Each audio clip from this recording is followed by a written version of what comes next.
Leaked documents came out showing that the United Arab Emirates is in cahoots and actively, very closely working with the government of Israel while it's committing its onslaught in Gaza, and then also geopolitical moves, defense training, military intelligence sharing, truly a very intense, close relationship. Also, of course, has to do with Somalia and the splitting of Somaliland.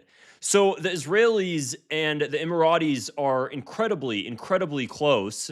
The Emiratis, for those who don't know, Saudi Arabia and the UAE are, I would say, both kind of working and striving for regional superiority. And there's always some tension between the two countries. But the UAE specifically is something else. The level of closeness the UAE has to the Israelis is shocking. So this was originally reported in the Cradle. Leaked documents reveal UAE proposal to back Israel's genocide in Gaza by all means necessary. The Emirati proposals call for strengthening the sister state of Israel in its war on terrorists on the Gaza Strip. A leaked document obtained by Emirati Leaks outlet has revealed an Emirati government proposal to use UAE bases in the Red Sea to provide direct military intelligence and logistics support to Israel throughout its war in Gaza. The document dates back to 2023 and addresses the joint operations of the UAE armed forces, and it was written by representatives of the UAE Red Crescent Authority. So, I mean, the document is so detailed. It's about 18 pages long. I took some screenshots of it. Of course, it was all written in Arabic, so I had to actually toss it into a translator. So the translations are a little bit off, but they call them the sister country. We are pleased to submit to your highness and our leaders in this joint operation this document, which details all preparations and agreements made to support and strengthen the Strait of Israel in its war against the terrorists in Palestine. It says Zionist terrorists. I think that must have been a translation thing. From our bases in the southern Red Sea, Yemen, Eritrea, and Somalia. It is worth noting the financing and logistics support provided by Qatar. Of course, the UAE, incredibly, just there's huge rivalry there. And their support provided by Kuwait is sufficient to hinder the movements along the southern Red Sea. So it's shocking to see. I mean, for those who don't know, there's so many videos. The relationship between the UAE and Israel, their geopolitical strategies and their geopolitical alignment it's honestly very one and the same. Everything that Israel is trying to do geopolitically, which includes the splitting of Somalia and the separatist movement of Somaliland, the UAE is 100% backing that. For those who don't know, the UAE is heavily supporting, both diplomatically and behind the scenes, arms, everything that it could do to help with the separatist movement in Somaliland, and then also to help with the separatist movement in Yemen, which is also exactly what Israel is trying to do. The reason for that being is because what they want to have is they want to have two sides of the Red Sea, basically where they can have their own regional bases. By splitting Somalia off from Somaliland, they can counter the Houthis, and then by splitting the opposition to the Houthis in Yemen, they could do the same thing. And Israel and the UAE are like this. They're both doing the same thing. Of course, the UAE also has its regional interest in Sudan, and it's shocking to see how much I saw a lot of Arabs say, that UAE really did sell out the Middle East for Israel. And getting these documents showed even further. I'm going to go ahead and show you guys a few more documents here. The level of training.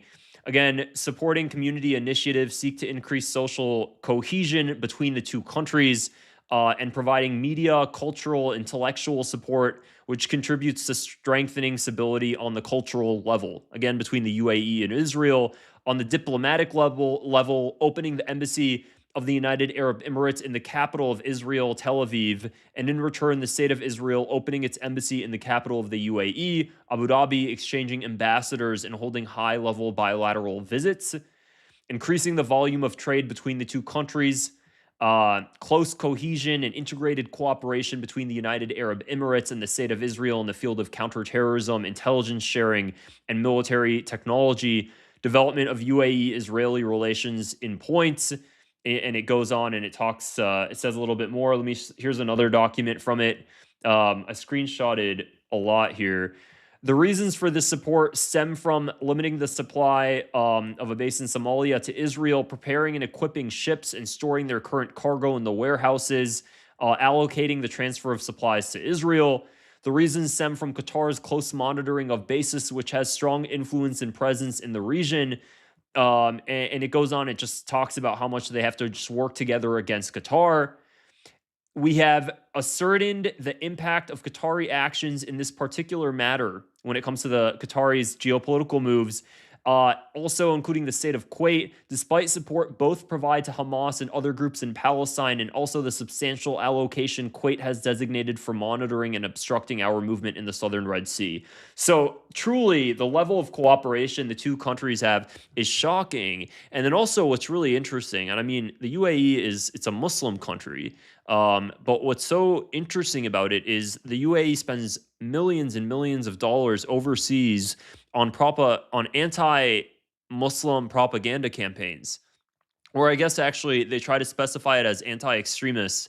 Um, but it's a lot of it, they're just pushing truly anti-Muslim stuff, which to me, I mean, putting it doesn't matter what religion you are, it just seems kind of odd that they're doing that. But they especially do this in the United Kingdom, actually. There was a recent article that came out stating that the UAE doesn't want to support its students going to the UK to study because they're worried they're going to be propagandized by extremism. This just came out a couple of days ago. JD Vance then quote tweets that and is acting all shocked and surprised. But the UAE and Israel very much so are in cahoots. And what seems to be happening now is they're both working on pushing and supporting separatist movements across the Middle East and North Africa in order to advance their financial goals.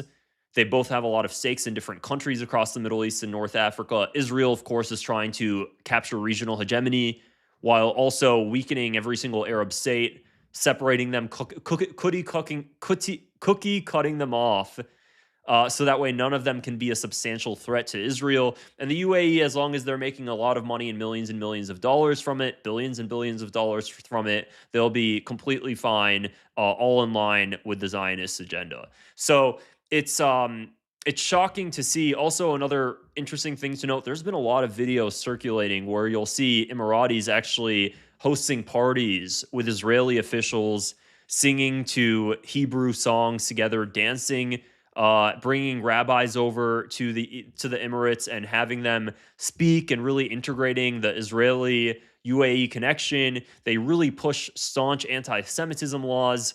So they really have it captured from every angle.